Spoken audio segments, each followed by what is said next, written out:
Mike, can you hear me?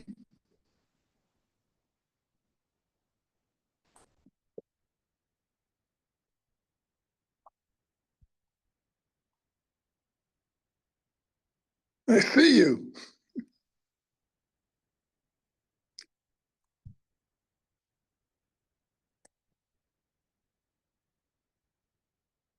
Now I got Adam and Mike. Hey, Jim, how you doing? All right, for an old guy. Yeah, likewise. The good news is I'm getting older. Beats the alternative. Yes, I think so. I don't know. Adam, you're muted. That's Marvin. Hey, Marvin. Hi. Good afternoon, everybody. Yeah. Good afternoon. I think Adam's going to join. He said before he left that he was going to join us. Mike, do you know Marvin? He works at Peaker. I do not know Marvin. Hi, Marvin. I'm Mike Beck. Hi, Mike. Yeah, I don't think I know anyone. I've just emailed Tim a little bit back and forth. But yeah, I guess a little bit about myself. I started at Peaker a couple months ago. Oh, you're new. Yeah, so um, Ian recommended I join this book club and found out about it a couple days ago, and here I am. So Well, happy that's to. Very great. nice to meet you. I'll get to see you. I think it's August. Is it 21st? Is the picnic, annual picnic? Um, Probably. I'll write that down. Yeah, yeah. I'll be there. Great. Yeah, What's your role, Marvin? I'm a field engineer. Oh, good to meet you.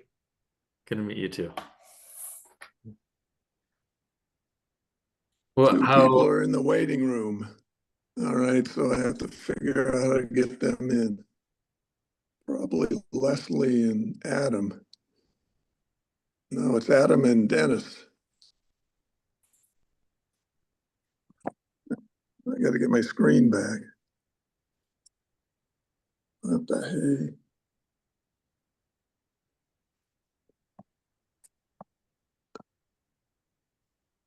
hey? I don't know how to work this. Oh, close. All right. So we've got Dennis online. We've got Adam online.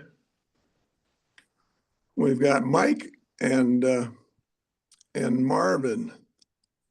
And I don't see anybody else in the waiting room. Oh, Rob Parks there. All right, we'll get Rob in. Sure we will.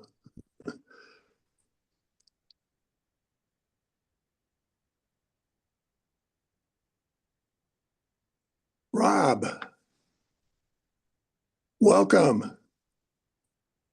Rob's been running around the countryside, so he hasn't been available the first two sessions, but he's available now. Here I am. Yes. Thank you. Since we've got one, two, three, at least three newbies on, we can go around and introduce ourselves.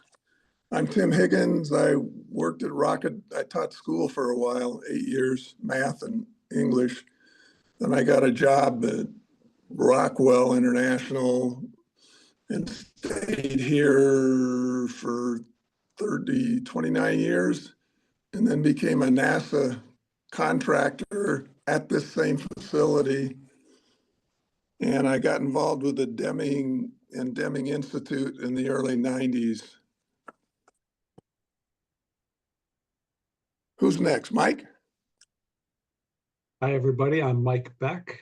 I was in the right place at the right time. I was working for General Motors, and I went to my first Deming 4-day seminar in 1984.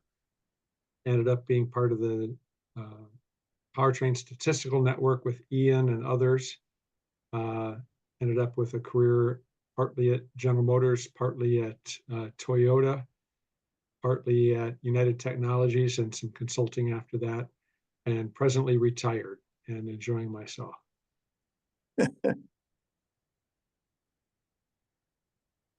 Rob, how about introducing yourself?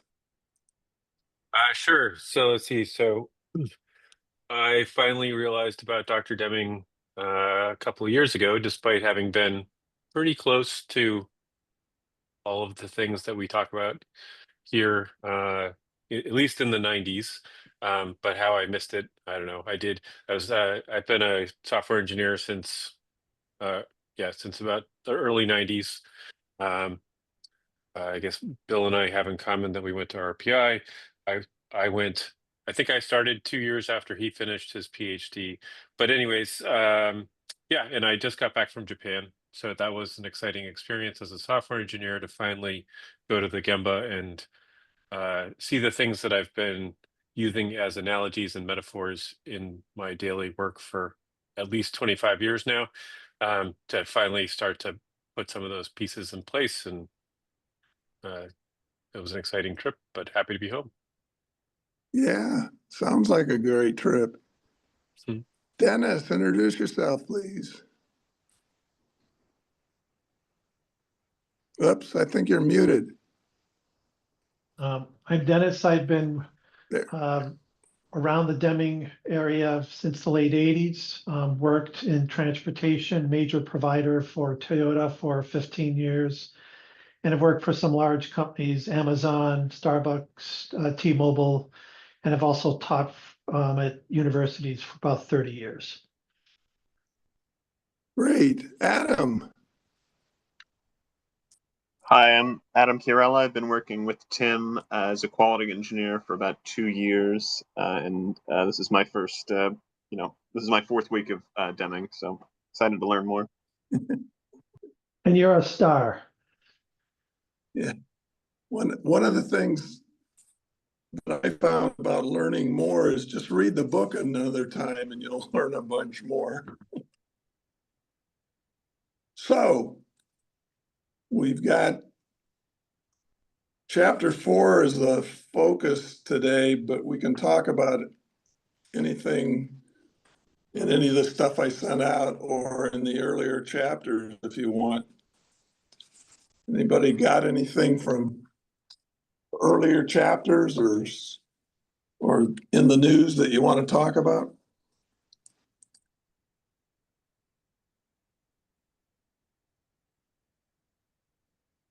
Okay. We can always get back to that if we need to. Deming's system of profound knowledge is what we're going to look at, which is it's the theory that he always operated under but didn't codify until 1990. And he did a little work on it. I remember seeing some drafts that had as many as 6 parts, but he settled on these 4. And I'm not sure if he had been around the last 30 years learning if he might have changed it again, but this is what he's given us. And he calls it a lens. It's a way to view the world, not just your organization. He talks about it affecting how you deal with people in every part of your life. So how confusing was it for you? Anybody have some thoughts on what the heck is he talking about?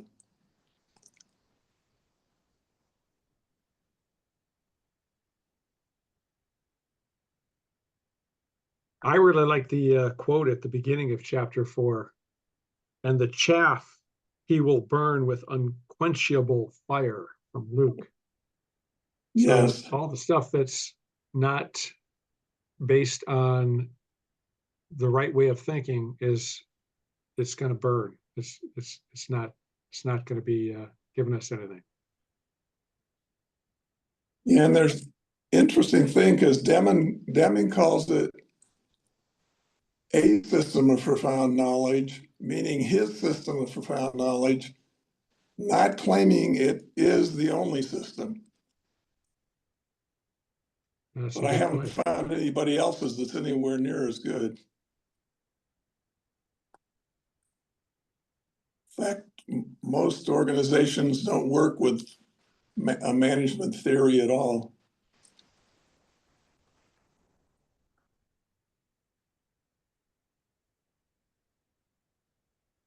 So he asks, what is a system? And he's got a definition. A system is a network of interdependent components that work together to try to accomplish the aim of the system. And I change that sometimes when I talk to people, because when I read something from Sengi that I liked a lot, he called it a web of interdependencies. Deming calls it a web by saying it's a network. Being an English major and knowing how language affects how people think, when you put in your definition that it's a network of components, you've got people thinking about components now. Sengi's definition says the system is a web of interdependencies that work together to try to accomplish the aim of a system. Yeah, I think one of the big differences that calls to mind is, and I've worked with Senge in the 90s, well, in 2000, in the aughts. He had a very big focus on nature, whereas obviously when Dr. Deming talks about it, a network and parts, that's very mechanistic. And I think that's a big distinction between the two, is one has a very nature-oriented view and the other has a very mechanistic. Not that either, I'm not saying which one is better, but I think there's a big difference, and the choice of words does matter there. Yes, It's an interesting distinction. Yeah, thanks. I think in the supplemental material I sent out, there's something from Russ Akoff who talks about 4 kinds of system. There's a mechanistic system, a single-minded system, a multi-minded system, and a natural system like a barrier reef.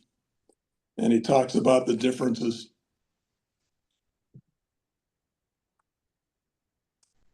But I think before we get into that, I think you brought it up last time. I think a good place to also start is a system can't, well, what's the quote? It can't realize, understand itself. It can't understand itself. It has to be done from the outside.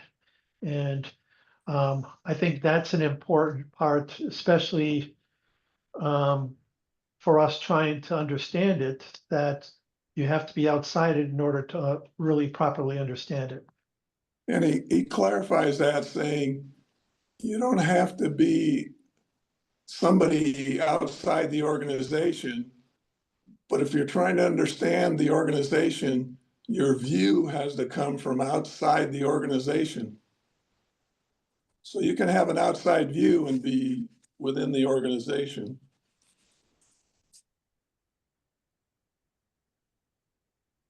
It's difficult, but it can be done. Yes. I reported the VP of quality for a while and was sort of the facilitator of his staff meetings. And one meeting, he got kind of mad at me, and on the way out, he apologized. And I told him I didn't feel bad. That was quite all right. If I'm not making him mad every once in a while, I'm not doing my job. He's going to keep doing the same stuff.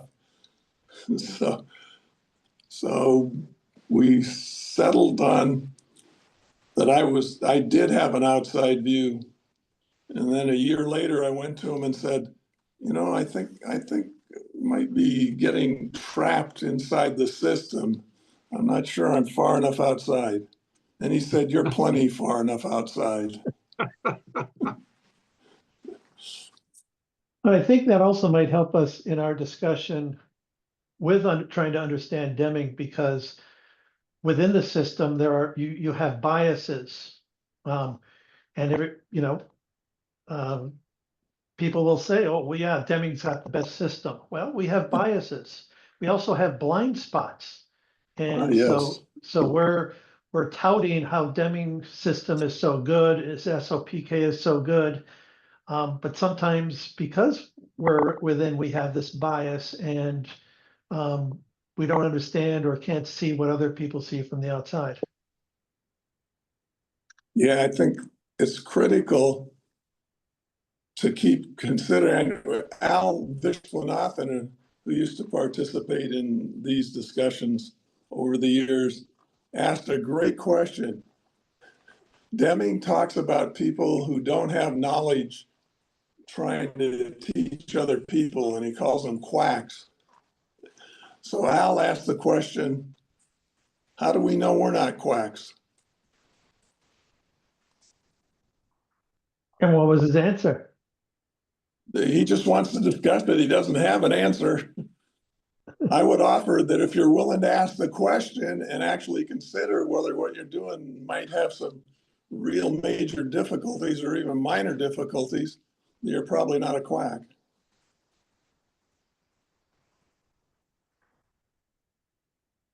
Quacks generally grab what they found and reproduce it and then try to use it as their way of instilling knowledge in somebody.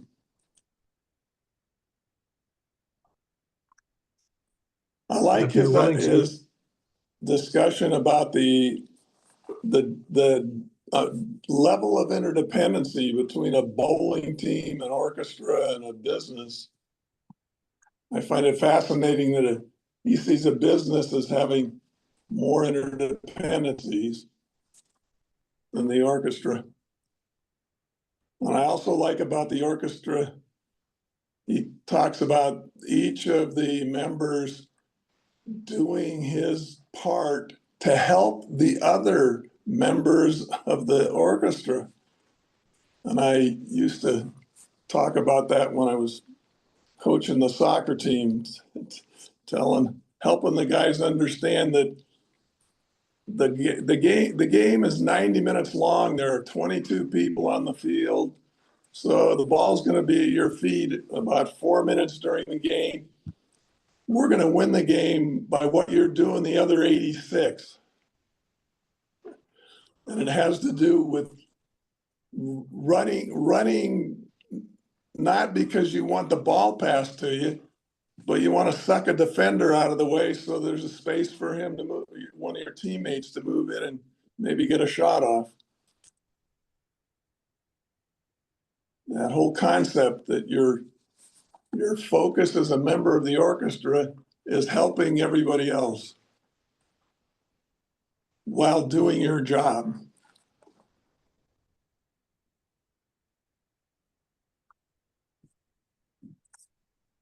So what about his idea on variation?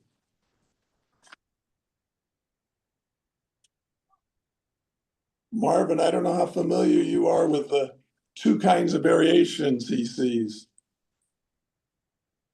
He's got what he calls common cause variation. That's the variation that normally is around. And then there's special cause variation, which adds to the variation that's already there and exacerbates something. And the common causes of variation, if you don't like the amount of variation you're getting, you need to change the system. If you get a special cause variation and you want to do something about it, you need to find the cause and eliminate it, which doesn't improve the system, but it gets it back to operating where it was and predictable.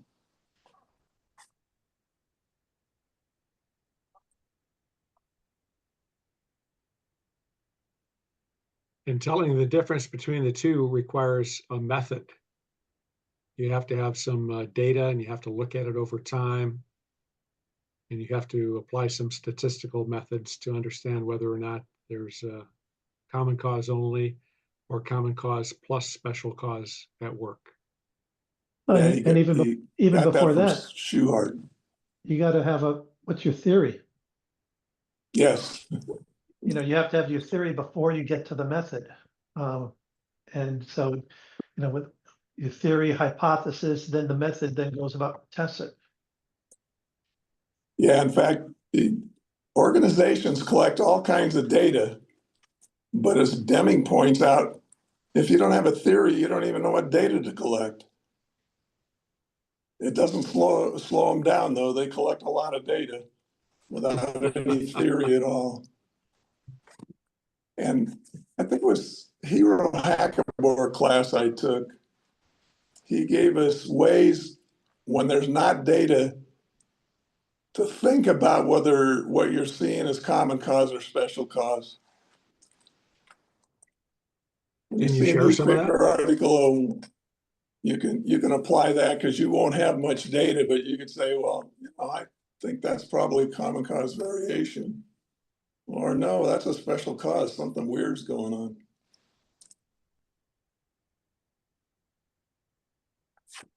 Yes, theory is big. We used to ask people in the classroom if they worked out a theory, and there was a lot of iffiness. And Bill used to say, no, you use theory a lot every day. He said, did you drive in today? Yeah. And somebody will say yes. And he says, where are you going to look for your car when you leave? He says, well, in a parking place. He says, that's a theory. And you'll keep using that theory until you go out one day and it's not where you left it. Then you need to figure out what's going on.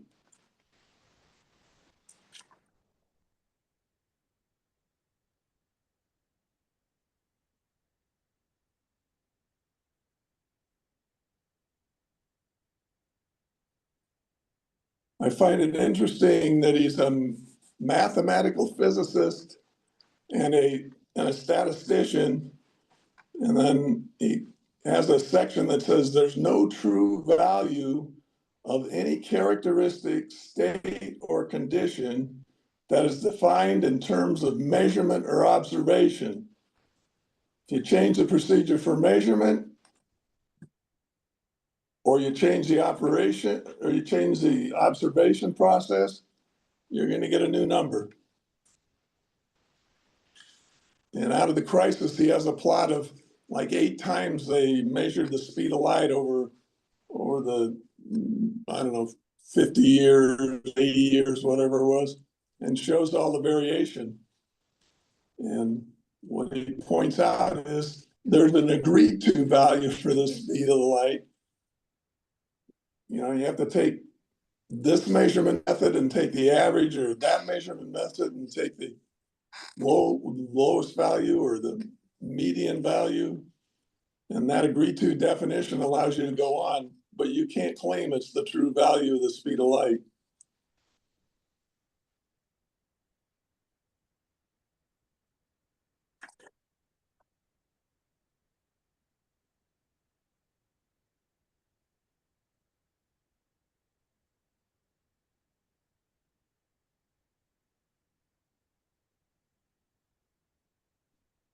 Talked about information not being knowledge.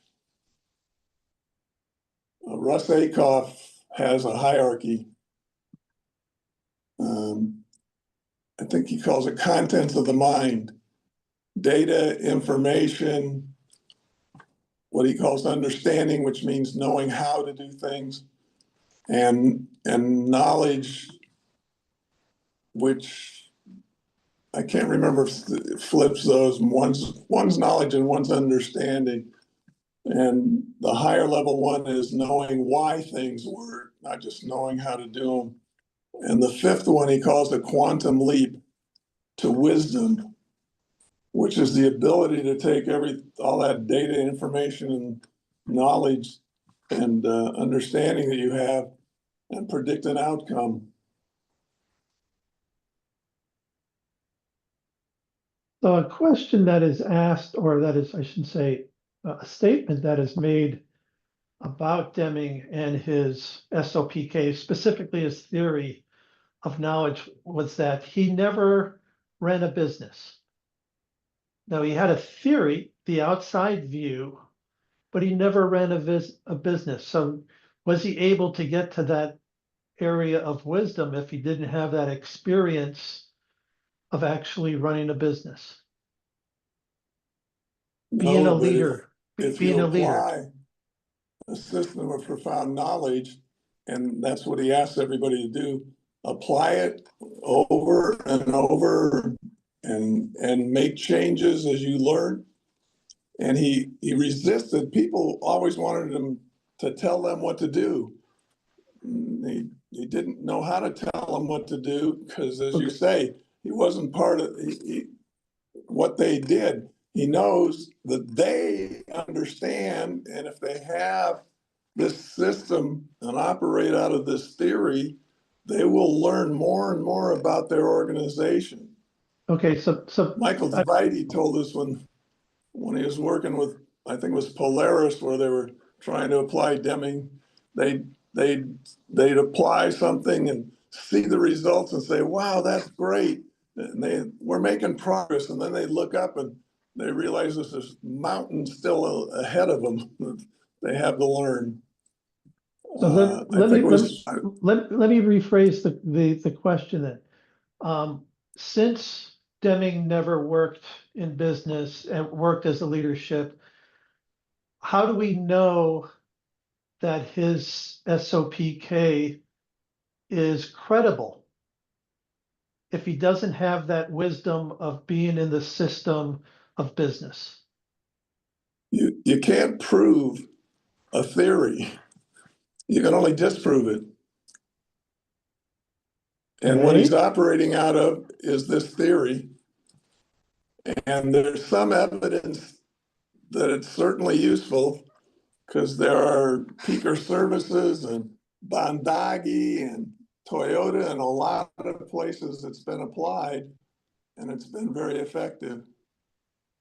Well, okay, but you can go the other end. There are quite literally hundreds of thousands of businesses, if not more. And successfully applying Deming has been in a handful, a dozen, couple dozen. So again, I'm kind of taking a contrarian view of looking as we're going through this chapter, theory of knowledge is on, the next thing to cover. If the knowledge is not based on actually being in the system, you're only looking from the outside, how credible is it? You're I go from getting the what people on the inside to understand the theory, to be able to apply the outside view to their specific business or organization or daily life, and learn by applying that general theory, learn specifically about their organization or whatever they're looking at. What were you going to say, Mike? Oh, it was me actually. Oh, okay. But I guess I was going from what Tim was saying earlier of how you can't prove that he was correct. But do any of you have evidence that he was not correct? Right? Can we disprove his theory? Because that's the other way to go. And Or that the theory is difficult because there are most 90x% of leaders do not employ Demings because of whatever reason. And so the theory might be correct, it's too hard. The theory might not be correct and doesn't fit in with the current economic. I don't know. I'm just, people are, it's been around since, the 80s and 90s. And as I said, couple dozen companies at best. And so why is it that, we on the inside look at it and we think it's special, but it's not taking hold? When working with Barry Bebb, who was a Xerox VP under Kearns, he told us that they were very wrapped up in what they did, and it was difficult for them to get out of that at all, to do what they needed to do to try some of these new things. And he offered much like what Russ Akoff offers. If you want to transform an organization, you got to start from where you are and do something with what you're doing and be a buddy and show that to people, and then get somebody at the next higher level in the organization to understand what you're doing so they can explain it, because you have to work your way up to the top, and then the top has to buy into what you're saying. And you don't have the luxury of going straight to the top because you're so far down in the totem pole. They might smile at you and say, thank you for your presentation, but they're not going to do anything. And it Another way doesn't to help answer that, that the term in office in any one position in a whole bunch of corporations is probably less than 3 years. So they're not looking out any further than 3 years. And the current system rewards them in a way that causes them to sacrifice long-term gains to make near-term gains. this Russ one's also pointed out another thing about the current system. So there are two types of mistakes. You can make a mistake of commission. You commit something, you do something that's wrong, or omission. There's something you should have done, you didn't do. And he said the current system keeps very good track of errors of commission and doesn't recognize errors of omission. So if you failed to acquire a supplier that would have been a huge benefit to you, it doesn't show up on the books. But if you acquire a supplier and it doesn't work out, that shows up on the books. So that motivates them not to try anything different. If I don't do anything different and it goes wrong, I can't be blamed.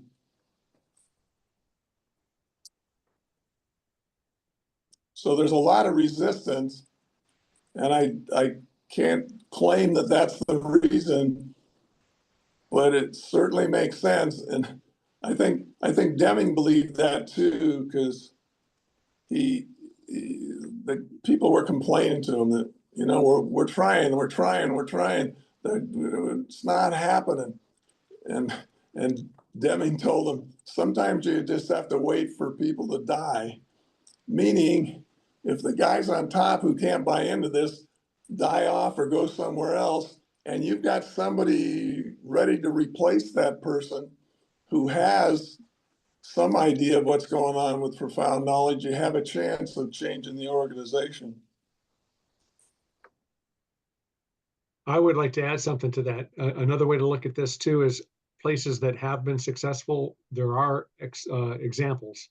And the best examples, I think, are automobile industry in Japan from 1960s through 90s. Toyota, I think, is an example of a company, an organization that, following the theory and ideas espoused by Deming, did achieve great success. And they're still doing pretty well. And beyond that, I think healthcare, there have been some examples of companies applying this approach, and probably Seattle Children's is the one I'm thinking of as the primary example, that are positive examples of following the approach and achieving positive results. So it's a small list. It's a small list, but it's not zero.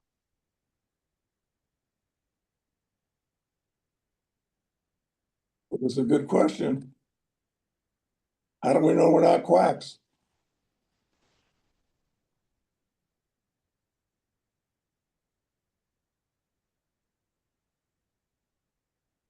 Any reaction from Dennis? Oh, no, it's just like I said, you get this from them. And I've worked for Seattle Children's as their procurement officer, and worked with Virginia Mason. Those two stick out from a healthcare standpoint, but Virginia Mason wasn't big enough, so they had to, here in the Seattle area, they had to join with Franciscan to become larger. Otherwise, they wouldn't be able to do what they do. So they realized with their system, and they're pretty good at using many of the things. But if you look at even the ones that succeeded, they're all very different in their variations of how they applied the SOPK. And many of them haven't even applied the SOPK. They were just doing parts of Deming. So it's just, we don't have to go off on that. I'm just, looking at the book, and when it goes into the various theory of knowledge, in the book is 69, and then it goes into, the psychology. It's just looking at it from people from the outside. They're saying, well, it's nice theory, but in practice, it's very seldom, if any way, does it apply. So just, I'm trying to understand why. Hmm. Got it. I have a Seattle connection. My mom, my sister, and I were all born in Virginia Mason Hospital. Yeah, At it's one of the different top times, 10. clearly. Yeah, it's one of the top 10 in the United States, and it's very huge. And from a Toyota perspective, not Deming, but a Toyota perspective. But they do very well. Yeah, and I might have been Chambers. I can't remember who said it, but somebody asked him how long does the theory last? And the answer was until you find a better one.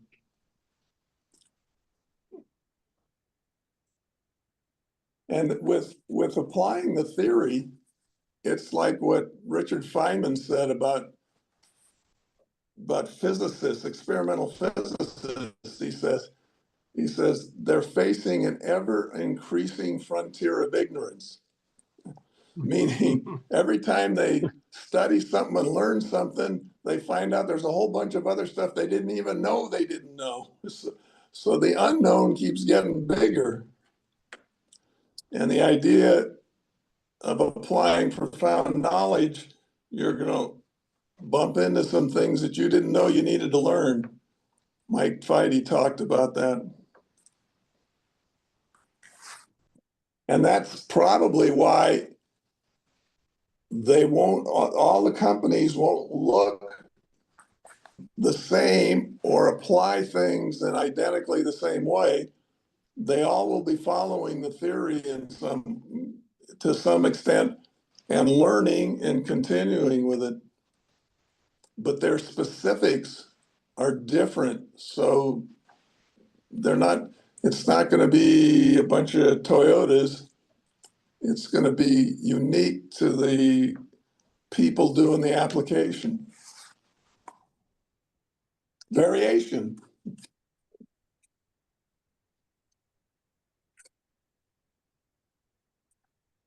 Psychology, something most managers don't want to deal with.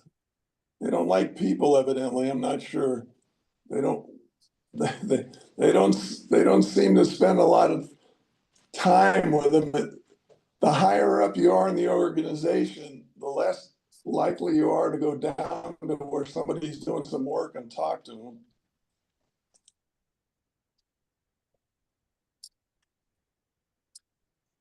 And Deming talks about we have to understand that to manage well, you have to understand the psychology of individuals, but also the psychology of a group, the psychology of the community or society, and the psychology of change. Because it's not just understanding individuals in groups, individuals in the society, and individuals when change is involved, which when you're dealing with profound knowledge, there's probably a lot of change going on. Then there's psychology, second paragraph, he gets into that wonderful subject we talked about of ranking people. Yeah. And he said, he goes into obviously against that, but I think that'd be a good discussion for the group here to discuss and how do you get around that? I got around it when I taught school. I still had to give out grades, but I pretty much ignored the rules and regulations they had on what grades did. Grades never made any sense to me anyway. And the school system is very it's incestual. I was looking for a test, an arithmetic test that would tell me, more or less what arithmetic some kid still needed to learn. Like, could he balance a checkbook or other odds and ends? And they had test scores for all the kids. And I'd ask them, I said, I don't know what to do with your test scores. It tells me the kid's operating at the 5th grade level. I don't know what the heck that means. And I was told, he's in the 9th grade. It means he's 4 grade levels behind. I said, that doesn't help me. So how did you rank? How did you do it then in ranking your students? Well, one of the things I did with the arithmetic class is I found a test that was given to industry. SRA was the testing organization, and they had the average and standard deviation for 4 levels of workers, semi-skilled, skilled, there's something before, something after that, and then management. And I made the decision that if any of these kids could score the average of a skilled worker, that's all the arithmetic he was ever going to need to learn. So I made deals with the kids. I got like 35 kids in the class, most of whom knew all the arithmetic they ever needed to know. And I said, I can't let you ditch the class. That's illegal. You have to be here. But if you can take this test whenever you want. And if you get an average or above score I told them the score is 30 multiple choice questions. I don't remember how many right answers you needed, but I said, if you pass the test, you come to class and you're quiet and you can do whatever you want in class. And as a result, as the semester went on, I got down to having, instead of 36 kids I had to worry about, I only had to worry about the 10 who really didn't know arithmetic. And then grades, Did you have any on the other end who were really into it and wanted more? Yeah, the superintendent's kid. And the superintendent came to me one day and said, boy, I don't know what you did, but you're a really great math teacher because my kid ran off, decided he wanted to take algebra and ran off and took algebra and then is moving on from there.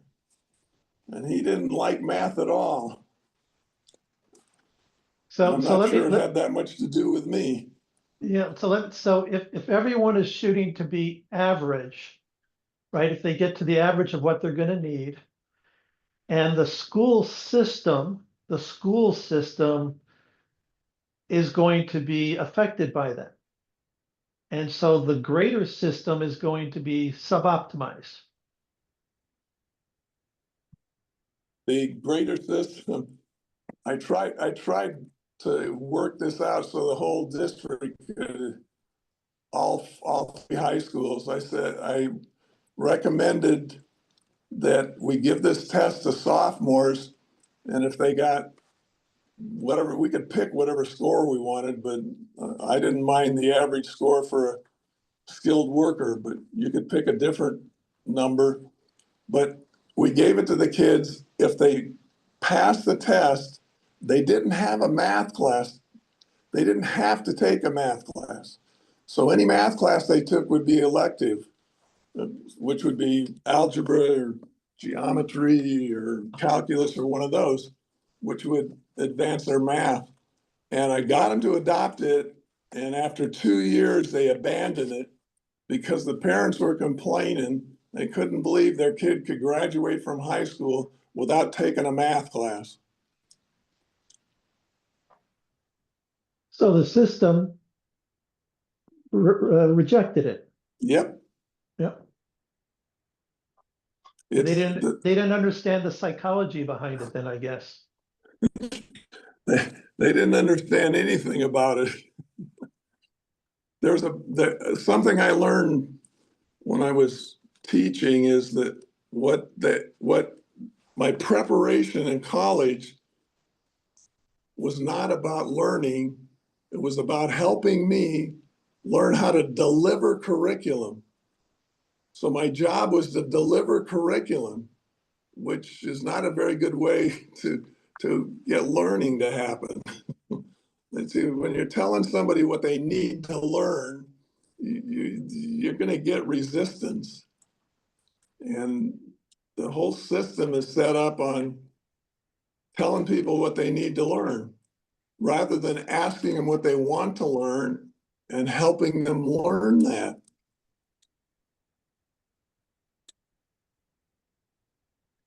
And learning is way different.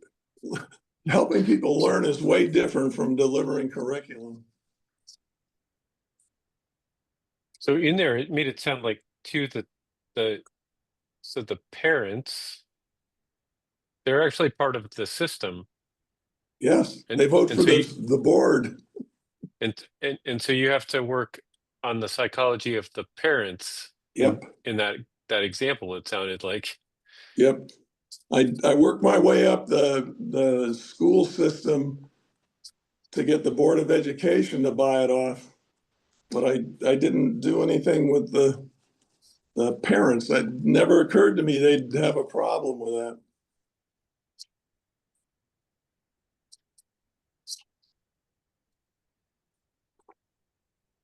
Oh, that was probably at the time, just because you're ancient. Yes. that was when, how many kids went to university, whereas now, the vast majority of students go to university, and we don't have as many going into the trades, which we need more of. Yeah. And so you were probably at the cusp when that was changing from the trades going into universities.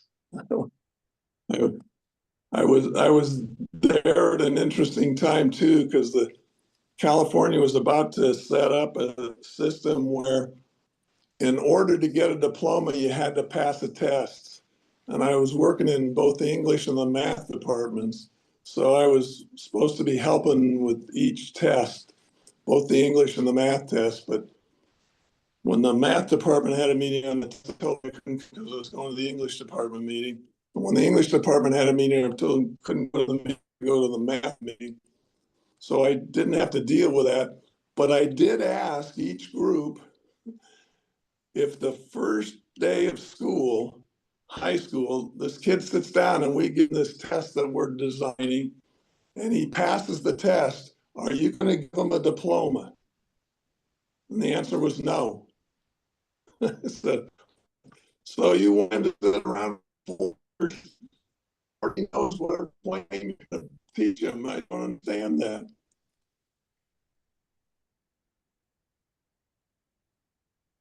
It's a tough system. They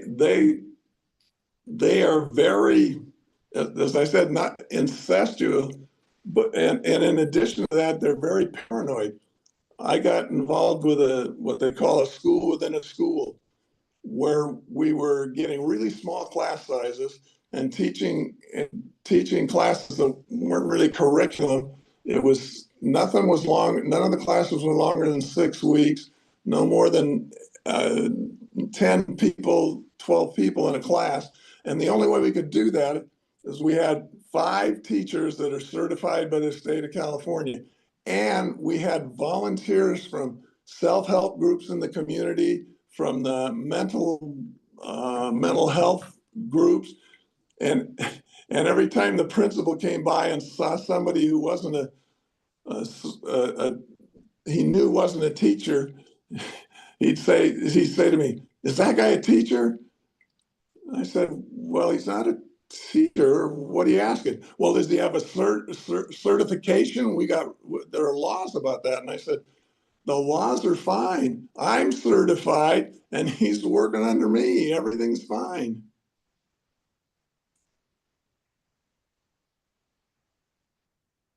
But they were very nervous about those people being on site. Hmm. And those people were very helpful.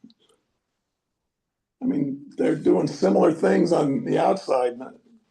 This got them inside the school to work with kids that needed it. And the other teachers were happy that we were doing that because most of these kids had high IQs and low self-concepts. So when they were in class, they were just making trouble. They weren't trying to learn anything. They were mostly afraid to expose that they didn't know something already. So we ended up sucking, maybe on average 3 or 4 kids who were rather disruptive out of their classrooms. So they supported what we were doing, although they didn't like the kids that were involved.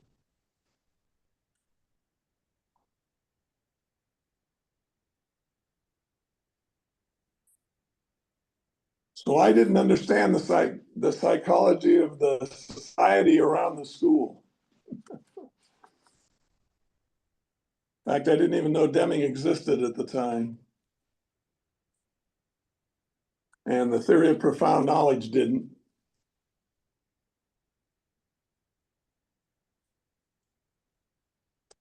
How about the idea of over-justification?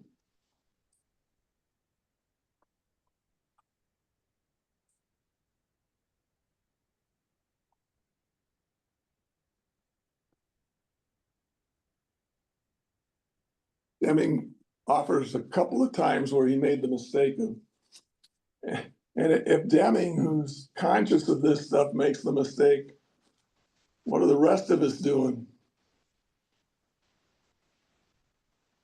Yeah, the distinction of intrinsic versus extrinsic motivation is important. Yes. And rereading this for this, I had forgotten that he actually mentioned positive aspects of extrinsic motivation. Yeah. Extrinsic motivation. Yeah. But intrinsic is when you do something because you want to do it. Yep. And that's where you get follow-on action and it builds on itself. Yeah, and you get a lot of self-esteem and self-worth and remarkable understanding. There's a school in Massachusetts, Sudbury Valley. Russ Akoff talks about them. And they don't have curriculum. Parents send their kids to the school, and it's like from 7 years old till whenever you want to leave. And they make it very clear that to the students that they're responsible for their own educations. They have like 10 staff members who the students can elect or decide to throw out, and any student can bring up a rule and can vote on it, and if it passes, it becomes one of the school rules. And then the kids come in every day and either work with their peers to learn something or go sit on swings all day. They can do whatever they want. And I remember in Russ's book reading this little essay a 14-year-old had written about as he was going to school for the last 5 or 6 years and them telling him he was responsible for his own education. He was learning, he was doing things, he wasn't just sitting on the swings. But his light bulb went on and he said, I finally understand what that means. If I want to learn something, it's not up to anybody else. It's up to me to find where I can get help learning that. And I thought that's a remarkable understanding of how much control you have over yourself, especially compared to some 40-year-olds that I was managing at the time.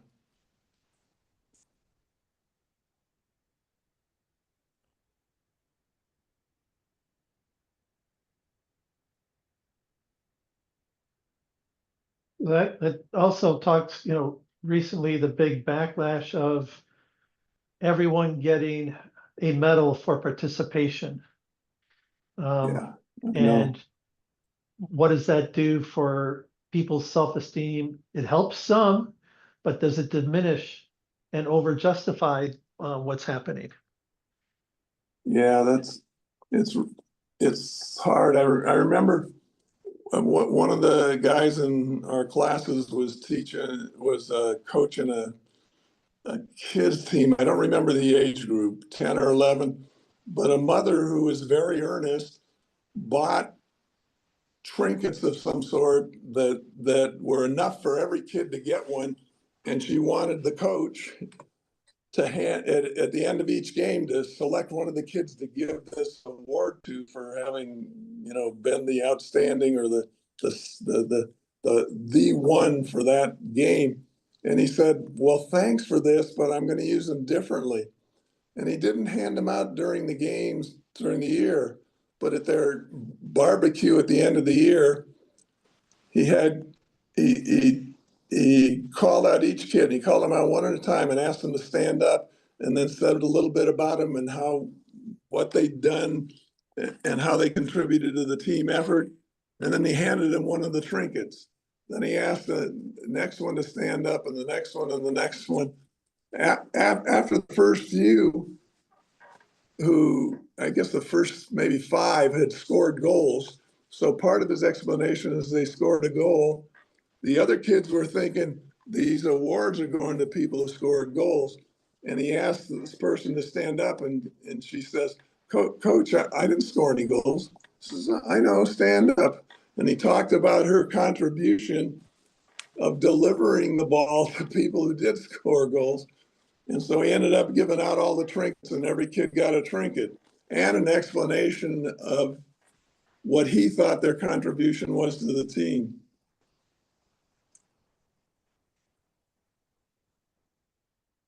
By the way, for a guy who thinks those are crazy things, awards, I don't think there's such a thing as the most valuable player. And it was my senior year in soccer, which is an 11-person game. I was elected by my teammates as most valuable player. And I'm thinking, this doesn't make any sense. First of all, I'm a defender. And back then, they didn't want the defenders to cross midfield. So you knew which side of the field we're playing on if I ended up being thought of as the most valuable player. But there's nothing I could have done by myself, for sure.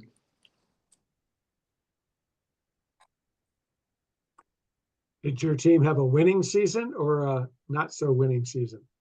Well, we're probably even like 6-5-2. Mm-hmm. The coach asked me if I wanted to learn to referee, so he taught me how to referee, and we'd ref two of us would ref a game, and then he coached me afterwards. But it required me to read the rule book, and as I was reading the laws of the game, I discovered that for all the American games I learned to play, I never read the rules. But I thought I knew all the rules. But when you're a referee, you got to at least read the rules and understand them. Yes. It doesn't feel like that would apply. For me personally, tennis and golf, reading the rules is actually pretty helpful. Yeah. It's helpful in soccer too.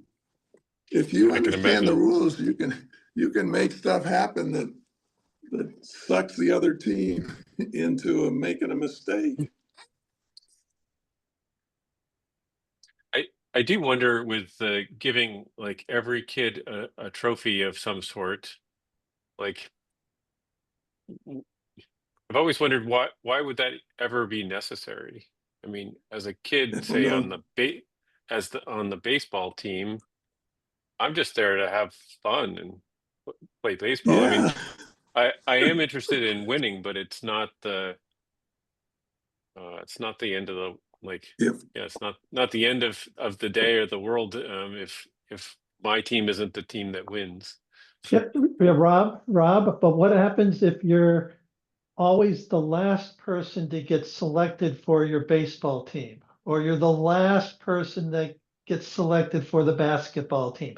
And you're sitting Oh, on there and there's like, well, the same goes with recognition. If you're never recognized, what does that do for your yeah. self-esteem? Well, actually, so when I was a junior in high school, I was on the basketball team. There were only, I think, 3 of us juniors. I played in 1 game the entire season. All those seniors, many of them went on to be multi-sport college athletes. And so, but for me, my purpose to be there, much like the second stringers and other things, like I was there for practice. I mean, first of all, I'm getting better, but because I'm playing with these players.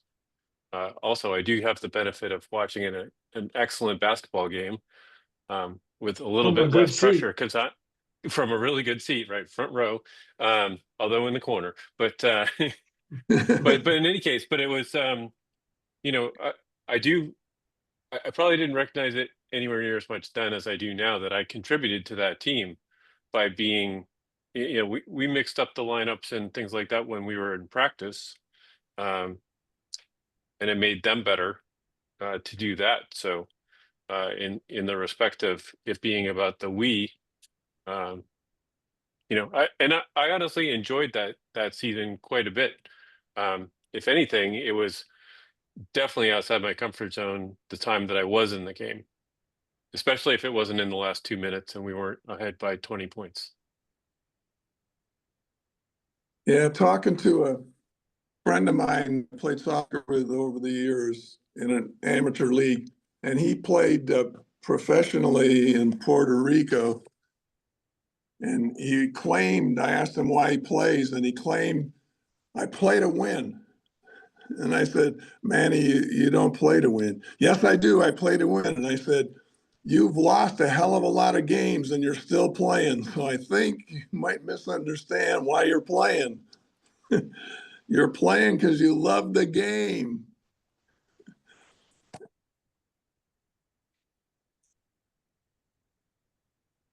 Yeah, Brendan, and sometimes in those games, Brendan there's tried the aspect of mastery, soccer. right? Go ahead. Sorry, just saying it's the aspect of wanting to improve and striving towards mastery Yeah, that you will never get to. It's the yeah, Monozukuri aspect to some degree. yeah. Brendan, my kid, took the route. He tried basketball and he was okay at it, but he didn't like it. And he tried soccer and he was okay, but he didn't like it. And I recognized that he he wasn't very good at being a team member because he was afraid of making a mistake. So he was always playing in panic mode. And so he picked up all by himself. He decided he wanted to be a skateboarder and a BMX racer. And with BMX, in Simi Valley, they had near us, they had a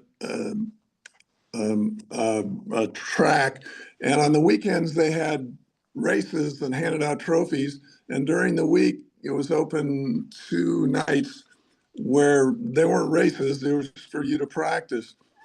And after maybe 6 weeks, so he'd probably been to 8 or 10 combination practices and the weekends. And he always managed to win at least 1 trophy during the weekend. But he said, I don't want to go to the races anymore on the weekend. And I said, why not? And he said, because I end up having to wait for my heat. I get to race that heat and then maybe a second one and a third one and a fourth one. Said, but when I go on the weeknights, when there's no races going on, I can ride on the whole track for all 2.5 hours. I'd rather do that.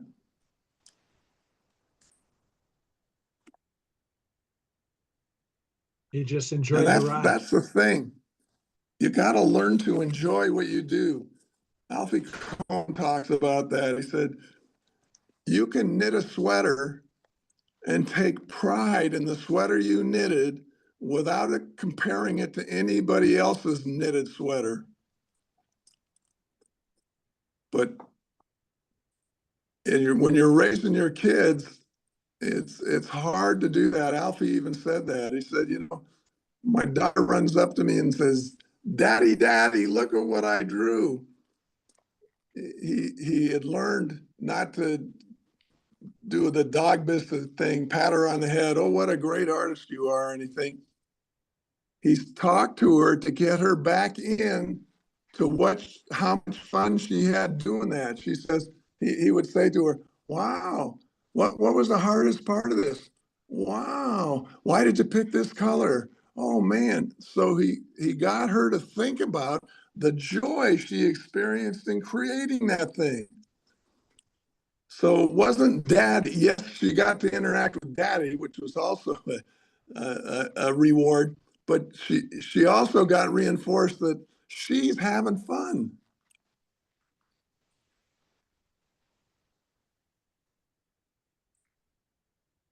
I do remember one of the Rockine guys that went through this discussion series with us told me something after the end of the series. He said, I wish I would have read this book before I raised my kids.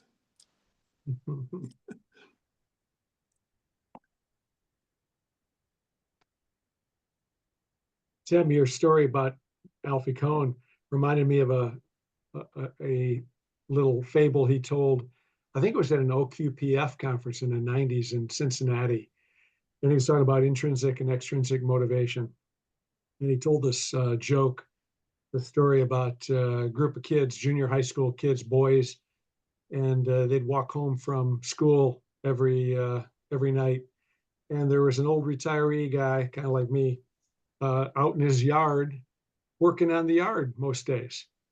And when the kids would come by, they used to yell at him and call him names and, hey, you old shriveled old man, what's wrong with you? You just give him a hard time all the time. He put up with it for weeks. He put up with these kids. It was springtime. It was nice. He was working in his yard and they were making fun of him every time they walked by coming home from school. So one day he had this idea. He said, he let them talk and he stood up and listened to their, horrible comments. You old shriveled man, all these epithets he was being given. And he said, hey guys, let me talk to you. And they all were, oh my. No, just let me talk to you for a second. Oh, okay. Hey kids, I really enjoyed all those things you just said to me today. If you come back tomorrow and do it the same way, just like you did today, I'll give you each $1. What? These kids were just shocked. You're going to give me $1 to yell, insults at this guy?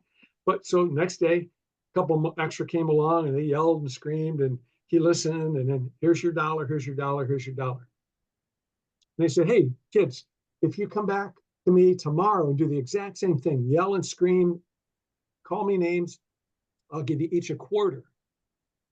And quarter's not quite as good as $1, but okay. So it came back the next day and yelled and screamed and called them names. Here's your $0.25, here's your $0.25, here's your $0.25. If you guys come back tomorrow and yell and scream and holler at me just like you did, it's just as strong, I'll give you each $0.01. They said to him, $0.01? We're not coming back for that. So what just happened? They were having fun calling them names. This was intrinsically motivated activity. And he turned the table on them. He made it from intrinsic to extrinsic, then pulled the reward, which was the extrinsic motivation, and they weren't interested anymore. Classic, he wins, but very instructive in terms of how people. Yeah, I learned something from Alfie during a conference. I don't know if it was after his speech or went up. I went to talk to him because Brendan was diagnosed with ADD. And one of the methodologies for helping has to do with giving them short time to do something and that they could accomplish in that amount of time and then give them rewards. So it's a rewards-based thing. And I was uncomfortable with it. Plus, as I read more things that only sort of worked. And I talked to Alfie and I said, well, I recognize that extrinsic motivation has its difficulties, but what if your kid has you know a deficiency like mine has ADD? And Alfie looks at me and he says, what makes you think ADD is a deficiency? And my light bulb went on. The deficiencies on the part of the school system who can't deal with variation in the way kids learn. It's not Brendan's problem. But he did manage to get through college, and now he's studying to be a pilot, and he's down in Brazil doing it because his Portuguese is so good, and it costs about a quarter of what it does up here. Awesome. Yeah. How many hours does he have? Oh, he's doing the course that if he does well enough, they'll let him into the school. He's just starting. He's only like 6 weeks into it. Oh, But I was very good. I wish him surprised well. that it was so cheap. I think it's going to cost them $8,000. That's very inexpensive. Yeah. Brazil is really inexpensive. My ride, an hour and a half from our place to the airport to fly back here last month was $20. Ooh. And a family of 4 is middle class, would cost them about $1,500 a month to live comfortably. Wow. So what else about profound knowledge or extrinsic and intrinsic motivation?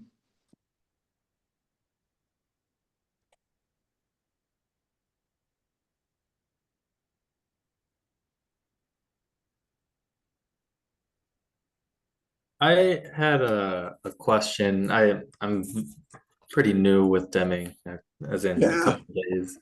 Um, we all and were at one time. yeah, and I think it was kind of answered by describing the Toyota way, or kind of that, and how they're kind of interconnected with it, but kind of how rigid the concept of profound knowledge, of the theory of profound knowledge is. Um, and like, for example, if thing, I clearly haven't finished the book or read his other works or been part of it, but if these other theories, like the Toyota theory, if they contradict or if they work with it in just kind of in one section of it, I was kind of curious how all of that kind of comes together. Well, Toyota has in the headquarters a picture of the founder of Toyota and a picture of Deming. So they really believe Deming was their savior, and they follow his practices as they understand them and learn about their organization.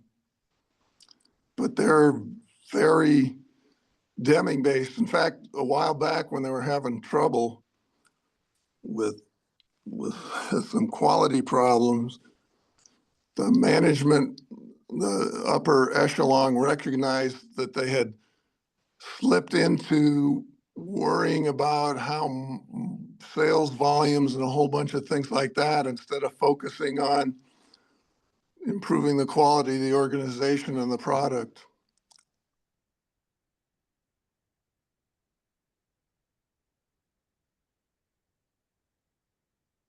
And actually, having just been to the Toyota Museum, and yes, both of them are there.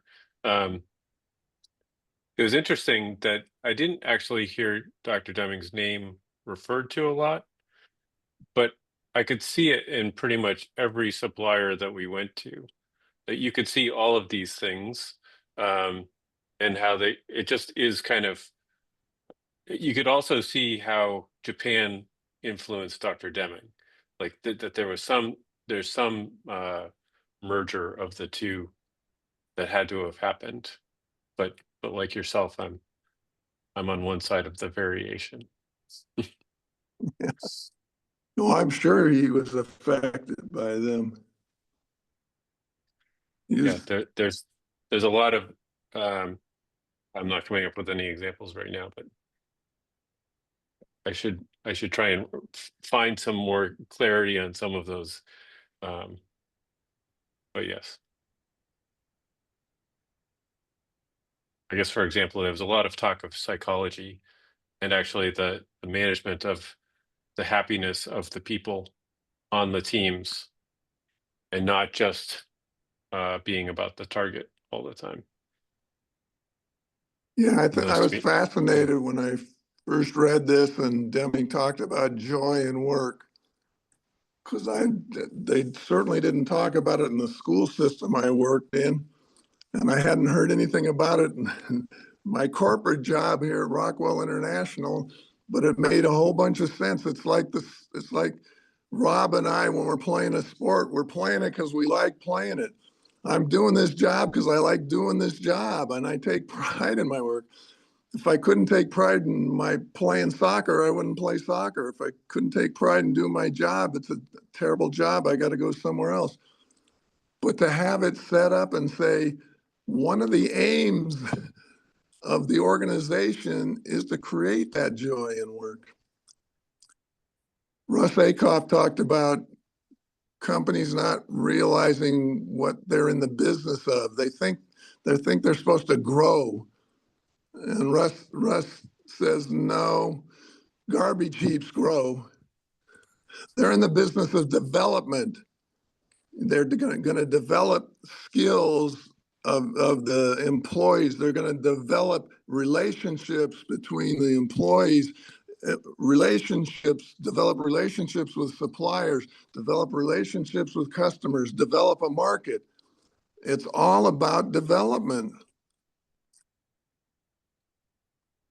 And when you misread that and decide it's all about profit, you might be making a mistake. And I'll bet the people that work for you aren't feeling very good.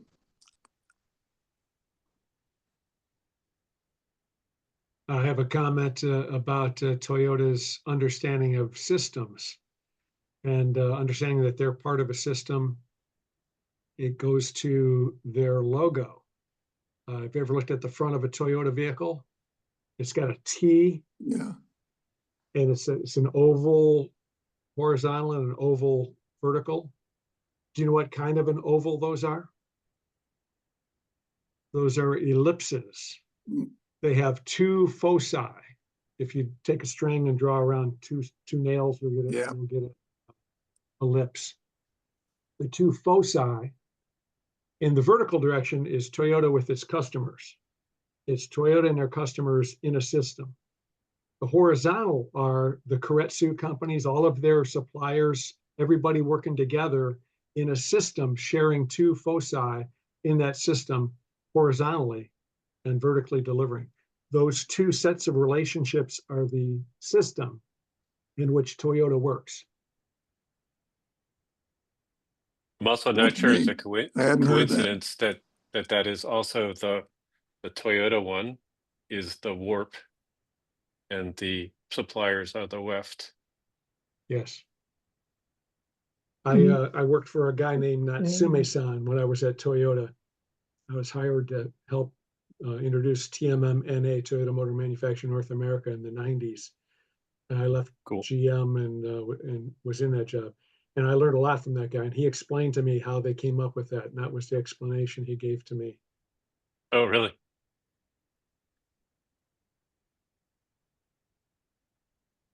So I think it runs deep for Toyota.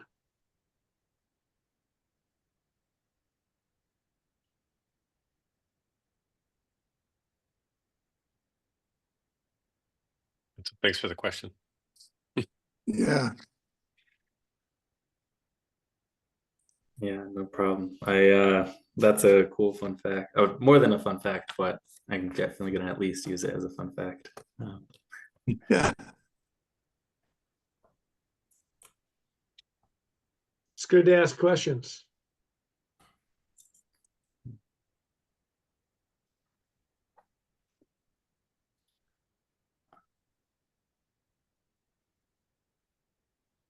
We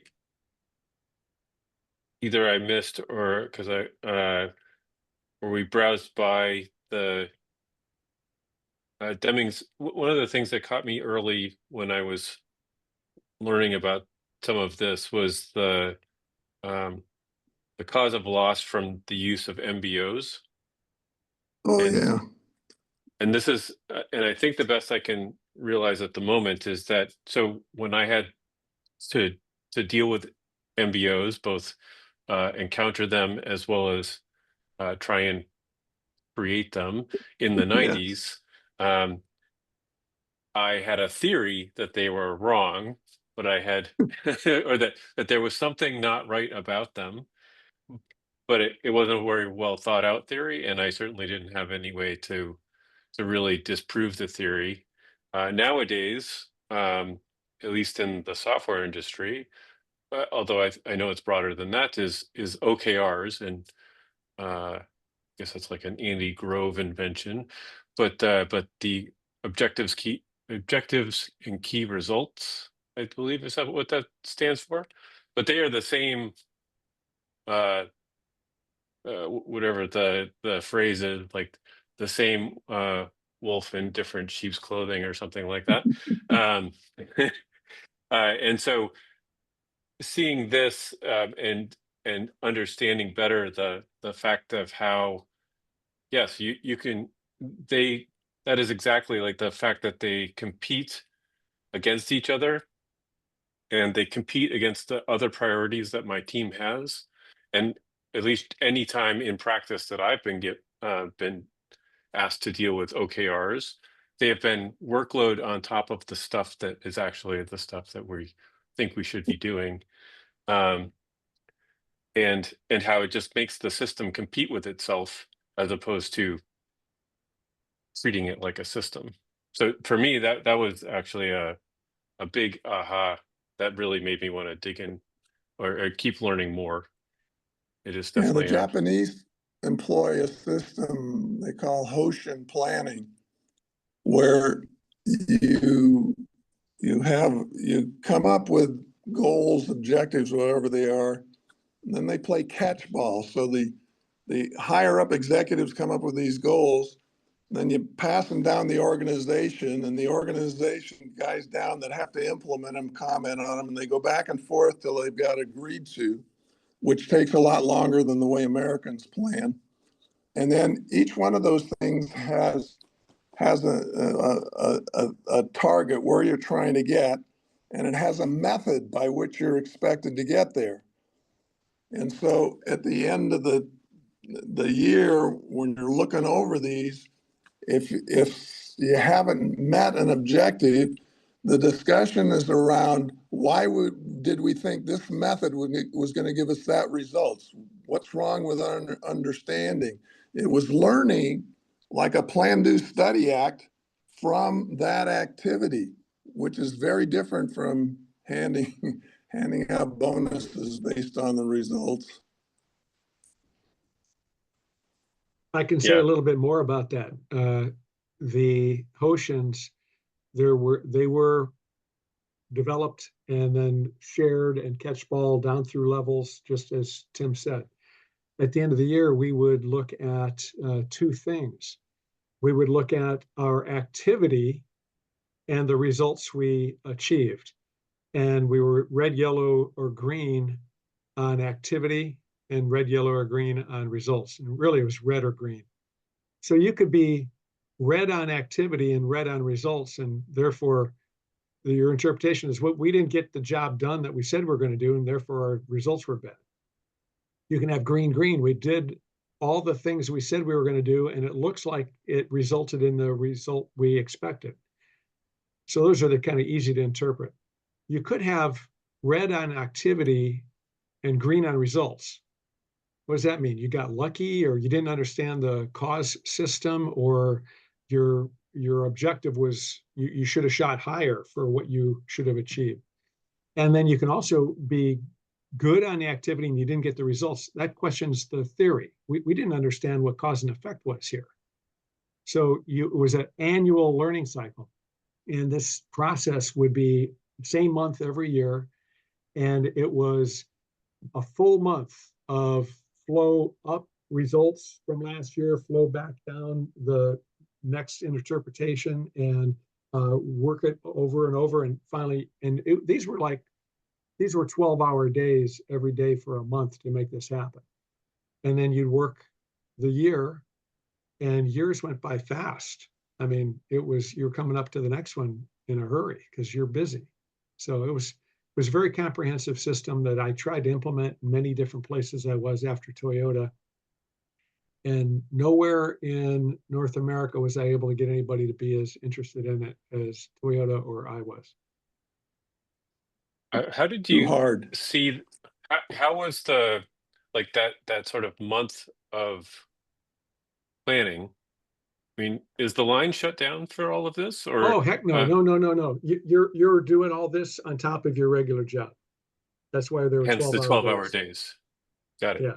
But Yeah. also, Rob, one thing that Mike left out in this process, we'll say they go through this process generally in May or June. And then they do have monthly and quarterly updates, as he was saying, red, yellow, that's where you get the yellow. So you're able to adjust your strategy accordingly to see how you're doing. Are you making it, or are you behind? What's causing the problems? So you're reviewing it every month and quarterly, and then you're adjusting. Then you review it for month and quarterly, so that by the end of the year, you pretty much know what you've done because you've been looking at it all the time. So it's not just the full month and then you go work. You're still going through that review process regularly to make sure you meet your goals at the end of the year. Yeah, and already I'm thinking like in the MBO process, I think the most of the time for me they were annual. But in the OKR process, they actually get switched to be quarterly, and so you're like Okay. basically treating But- the priority or the goal as if it was a variation of the method, which it is, which it is neither. But and it really just turns into a whole lot of flip-flopping. Well, and Dr. Deming, he does not like management by objective because you're not following the means or the method. You always ask, what Yeah. method are you doing? So, we hear him, management by objective. That was definitely, not one that he said that, and that's one of the problems with Western civilization. Business, we go by those management by objectives. And let's see, end of quarter, I got to make my sales target.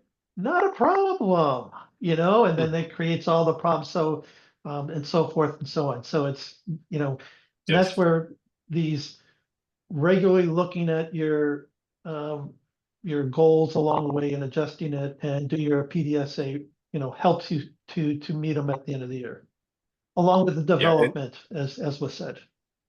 And I've only scratched the surface on learning more about Ocean, but that has been my curiosity. So thanks for the additional context there. The curiosity of how is it different? Because it sounds better, but like, management by objectives as practiced, which has been my experience, like hasn't been great. So it better be different. Well, and Mike will tell you, you go through in the Western, you create your strategies and then you put them in a binder. And where does the binder go? It goes up on the shelf. You never look at it again until the end of the year. And then you say, oh, do we make it or not? As opposed to, constantly, living it, adjusting it and so forth as you go. Would you agree, Mike? I would agree, and you're right that we did a monthly review as well. I kind of condensed the story into annual. But I want to make sure Rob understood that it's a holistic, constant evolution. Yeah, The thing that ties with my experience there is that end of the year, that is where we pull out the Brian Joyner handbook of what are the other two ways to make my numbers.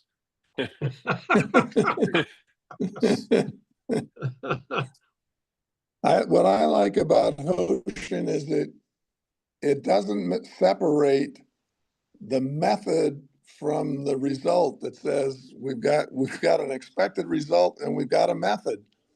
So we need to learn from that if that method doesn't achieve that objective. They're not separate. They're interdependent. Yeah, and I didn't actually talk to Mr. I don't know if you're familiar with Mr.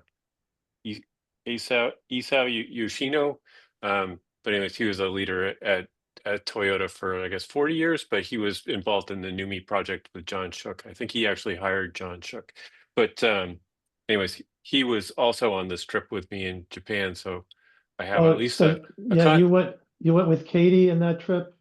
Yeah. Yeah. Yep. I work with him in Numi. But Oh, really? one of the That's good things to know. one of the things that I'll ask you this and you don't have to answer it. When people do these trips to Japan, it's often called industrial tourism. As opposed to when I was working, and Mike might be able to tell you, when I was working with the leaders there, they would say, oh, these people are coming and they go, but they never come in and solve a problem. You know, they come in, they'll go on they get to go on the floor, which is a big thing because most of the time you don't, when you do a tour, you go up top and you don't get, so you get to go on the floor. Okay, big deal. If you're not solving a problem, if you don't know what you're looking at and you don't try and, so forth. And so what are you learning from the process is what the thing. So did you come away with anything from a learning perspective, or was it more just industrial tourism to see how it's done? I mean, it's probably closer to the industrial tourism. It was a little bit different for me in the sense that I'm a software person.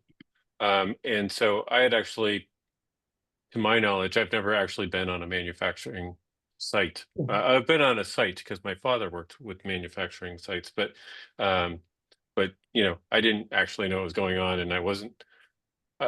So for an example, like to actually see, say, Andon in practice, which I have emulated without ever seeing it for over 20 years now. So, it's just part of standard software practice these days to have some, whether we call it Andon or not. I did hear a lot and see a lot of examples of, and certainly, yeah, heard a lot about Kaizen and how much smaller the cycles are, and like problem solving in very small cycles. And I've been reading about that as well. But it really does push the task. I didn't get to solve the problem there or solve any problems there. I only got to bring home possible methods to work on my own problems. And do you have a coach? Well, I probably have several now, so thank you. Well, do you have a coach? Do you need a coach? Coming back with this, you need someone The closest person I have to a coach right now, who I do consider a coach, I'll ask him tomorrow, is the other Dennis, Dennis Surgeon. So oh yeah, he's kind of my de facto coach at the moment. Yeah, he'll bring back the Deming part of it into it. Yeah, and he's actually been a huge part of my learning in the last couple of years. So which organization was the organizing body for your visit? Was it Shinjitsu? No. For my visit, it was Yes. Katie Anderson. So Katie runs her own trips, and it's relationships that she's made over the years. One of which, or the big one of which, is with Mr. Yoshino. So yeah, Mr. Yoshino knows people there, so it's there's a lot of these consultants bringing people over, so it's not Shingo Jitsu. Right. Yep. Well, we've reached the bewitching hour.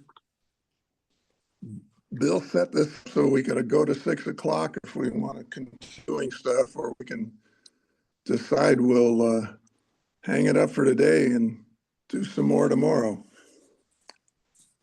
So if we got any questions or any comments, any epiphanies happen reading this? I didn't get one this time through, but somewhere in here I know I'm going to see something I've never seen before. Even though I've done this class probably 40 times and read the book at least that many times, I'll still find something. I guess I was impressed after rereading, for not as many as you have, Tim, but every time I come back to this, the words are so succinct. The meaning is clear. It's sparse, but it's Spartan. The language is Spartan, and I'm thoroughly impressed every time I read it. Yeah, especially as an introduction to Deming, sending somebody to Out of the Crisis is a good way to kill his curiosity. Yeah, and this one has so many regular examples that you can relate to. You know, just Yeah. this chapter, he has so many examples that, you know, are just regular people examples. Yes. And Yeah, Out of the I don't. Crisis has a lot of stuff, but it's more like a textbook as opposed to a popular culture kind of a thing. But Deming is very clear, I think. And as you said, Mike, doesn't use a lot of words, but the words he Every uses sentence is seem important. understandable. Yeah. Rob, what were you going This to is say? only my third time through Yeah. this, and I'm a little bit behind even now because I yeah, I don't want to call it a mistake because it wasn't a mistake, but I did click through one of the footnotes, which was to Out of the Crisis, and that particular chapter, I'd have to go and look to remember what the title of that chapter was, but that chapter took me the rest of that particular day. So so I can yeah, I've only sort of grabbed pieces out of the Crisis so far, so we're working up to that. But yeah, like you're saying, hanging on every word, or how every word is important. Yeah, I find, especially around things that I've highlighted in the past, I find myself looking more carefully at how that is worded. And sometimes I agree with the emphasis that I was trying to add with the highlight, and sometimes I emphasize it more. So I have to admit, in the 35 years of being uh, uh, being introduced 35 years ago to Deming, I have not read Out of the Crisis cover to cover, but I'm sure I've read the whole book. Many Because times. it's like you're talking about, Rob. You see something cited, you go look it up and read it, and then you have to read something on before the part you're getting into and after in order to get a context. And I've done a lot of that, but I never read it cover to cover. and like you said, of it being like a textbook, this particular chapter, it landed in a pile of formulas, and it's not that the formulas are super hard, but they're formulas, and there's very, and it's still kind of sparse on the words, so it took a lot of concentration, and this was on an airplane, so Yeah, it's interesting. I'm a fan of physics and managed to get through one semester of quantum mechanics, and I love to read about it. And I read David Bohm's stuff, and when we get to the formulas, I just skip it because I said the physicists would have complained if those were wrong, so I'm not even looking at those. Well, and also But his explanations are very good. I was going to say, another thing is, also, how do you tie the 15 points into this book? And how do they fit into the SOPK?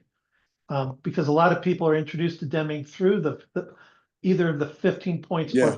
or part of the 15 points. You know, driving out fear. Everyone's heard driving out fear. That's Deming, yeah.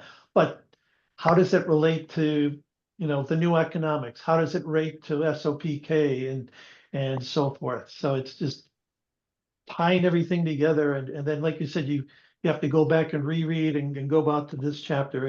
Yeah, you wake up and all of a sudden 10 hours have gone by. Yeah.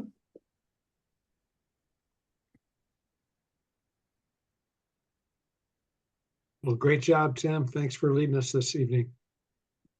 Yeah. Yeah, that worked better. I was leading last week until my computer shut down. And then somebody else, it automatically throws the leadership to somebody else. I think Leslie Peters ended up with it. I was busy trying to figure out how to get the computer back on. So and I sent out a note and told them that it was clear that self-directed individuals don't need a leader to learn. So speaking of which, what are we doing for next week? I don't remember. I think, call it up here. I'll open the computer, the laptop. Just making sure we're all on the same page. Well, if some of us are on pages in the second edition and some of us are on pages in the third edition, which is an issue. And some are Let's on see. Kindle, and some are on Kindle. Yeah, the Kindle one's great because you can search it. Let's see. Here we go. This is going to tell me on the 21st, we did chapter 4, 5, and 6. I always find it interesting that the shortest chapter in the book is on leadership.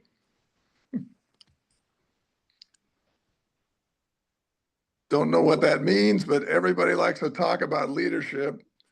And Deming talks about it and he's clear about it, but doesn't spend a lot of time just talking about the leadership. Well, you're our leader, so we'll be looking for it. Yeah. The good thing is I'm a leader, so I'm not going to drive the results. I always let the companies that are telling me they're going to be data driven or quality driven. I said, who wants to be driven, for Christ's sake? Yeah, who wants to be mechanistic? Yeah, yeah, I did. I told our executives here, I gave them a like 8-minute presentation about driving and showed two mechanical systems, hammer pounding a nail into a board and a big rig being driven. And and then, but well, there are other kinds of systems. And so we tried a multi-minded system, which was the cowboys driving the cows. And I said, so those are 3 ideas of driving. So when you say you're going to drive the organization, which one are you talking about? They didn't have a good answer. I said, leading's a whole different thing. That's good. I like that. And I told them that if their mental model was the mechanical system, then their quote leadership style is likely to be control and command. Exactly. And if it's the cowboy one, the cowboys are, orders of magnitude smarter than the cows. So it tells me what you think about the people who are working for you. And it's going to end up, if not command and control, it's going to be very close to that. It's going to be command and control with goals and objectives you don't have the resources to meet. As long as you don't brand us, that's all that matters. Just don't brand us.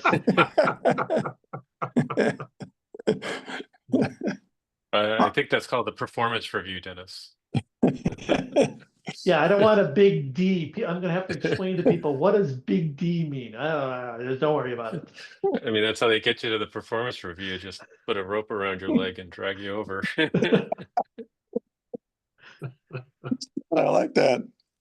The other, like, yeah. So when you start bringing up animals, like the metaphors, I think the horse metaphors are probably a lot better, more useful than, because with cattle, I think it's a lot better to keep them in a group. Like you don't want anyone separating from the herd, so you have to control the group. But now we're getting into politics, so we should stay away from that. Yeah. Well, I enjoyed Yeah. our time together. I'm going to sign off, Yep. guys. Thanks, All guys. Yeah, right, same. thanks, Mike. See We'll you see next you week. next Have a good week. evening. See you next Thank you. week. Bye-bye.